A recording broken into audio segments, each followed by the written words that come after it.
ndalama zonse zimene mwapa timafuna tipemphe muyambiretu kubwenza. Titapereka amnesty ya 30 days. Musazanene kuti sinakuuzeni, ndikukuuzani pano free advice. Aliyense anaba ndalama abwenze, kwina kuno tikuyamba kufufuza.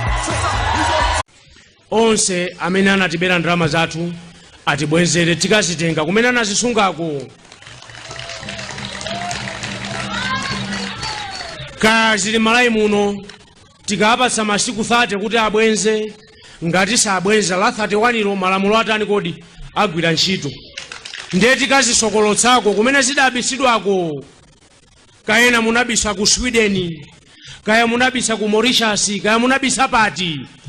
Tikazitokosako ndalamazo tikuzifuna zidzagwire ntchito kuti ku Malawi kuno. Kaya ndizilumba ziti zimene munakabisa ndalama zanuzo tikukudziwako. Sikuti sitikudziwako ya tikudziwako. Mungodikira 21 malamulo acha tikhale kuti tikuwayendetsa ndife. Ndalamazo zibwera tinazo ntchito ku Malawi kuno.